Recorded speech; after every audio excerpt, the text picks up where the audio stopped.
दिल्ली में सांसद हूं और बिहार, यूपी, झारखंड से मेरा संबंध है, तो मेरा मन वहां पे चला गया। मैं तो आपके लिए भी कहूंगा मेरे साथी, लेकिन आप लोग अपने अपने लोगों के लिए कहिएगा। इस देश के लोगों को बहुत खुशी है कि नरेंद्र मोदी सरकार लगातार स्वास्थ्य के बजट में वृद्धि कर रही है।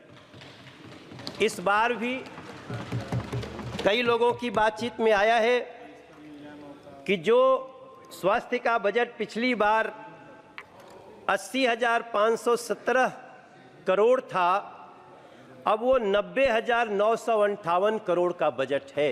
सभापति महोदय, ये बताता है कि सरकार स्वास्थ्य को लेकर के कितनी गंभीर है।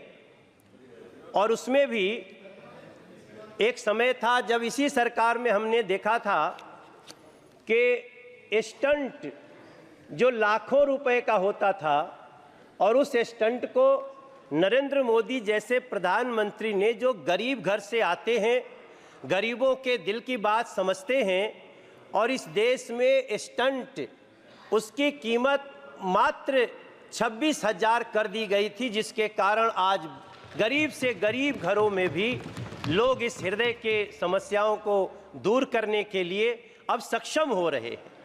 यही देश है सभापति महोदय। मेरे क्षेत्र में 20 जनौषधि केंद्र खुल चुके हैं। हमारे यहाँ दिल्ली के सांसद साथी हमारे सब बैठे हैं।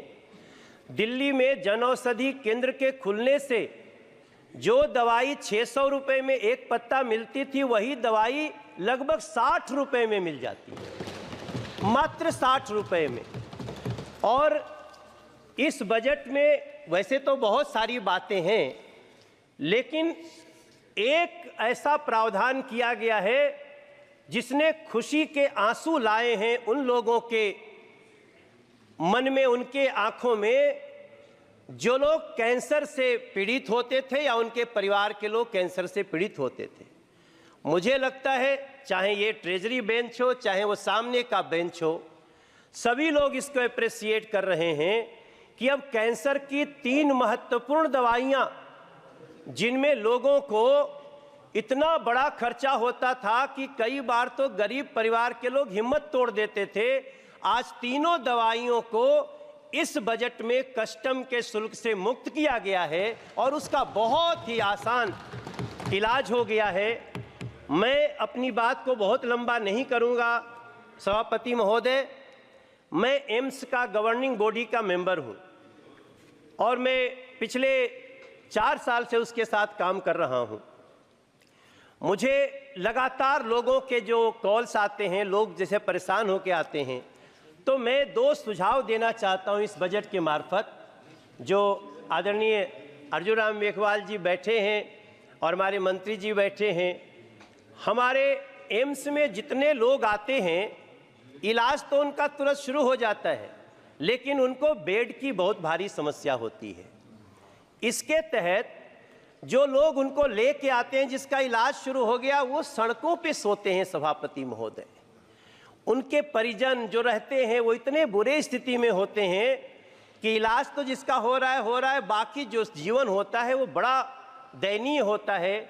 मेरी प्रार्थना है, दिल्ली में हम सब कोशिश करेंगे कि हम डीडीए के मार्फत जगह दिलाएं बिहार के लिए, क्योंकि बिहार के सबसे ज़्यादा मरीज आते हैं सभापति महोदय। बिहार झारखंड के लिए एक ऐसा भवन बने जहां जो उनके मरीज आए या लोग आए तो पहले वहीं उनके संबंधित डॉक्टर देख लें किस स्थिति में आए हैं, कहां भेजना है।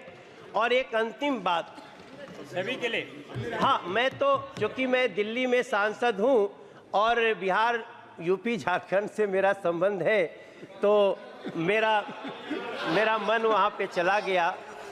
तो हाँ, नहीं, बिल्कुल, मैं तो आपके लिए भी कहूँगा मेरे साथी, लेकिन आप लोग अपने अपने लोगों के लिए कहिएगा। आप चेयर को एड्रेस करें। जी सभापति महोदय, इधर मत देखिए। तो हम जमीन दिलवाने में भी मदद करेंगे सिर्फ, और मुझे जो मैं अंदर कमेटी में बैठता हूँ, एम्स इसको करने में बहुत उत्सुक होगा, ये हमारा विश्वास है। और अंत में एक विषय, हमारे यहाँ एक university college of medical sciences है, उसको अचानक से दिल्ली सरकार ने अपने अंडर में लेने का प्रोसेस शुरू किया है। मैं प्रार्थना करता हूं, ये दिल्ली की जो सरकार है, आम आदमी पार्टी की गवर्नमेंट, उसके पास न स्कूल संभल रहे हैं, न अस्पताल संभल रहे हैं। मैं प्रार्थना करता हूं चेयर के थ्रू मंत्री जी से कि हमारे university college of medical sciences को, UCMS को दिल्ली सरकार में न जाने दिया जाए, कृपया जहां है वहीं रहने दिया जाए ताकि बच्चों की ज़िंदगी बन सके। मैं इस चर्चा में भाग लिया। बहुत बहुत धन्यवाद।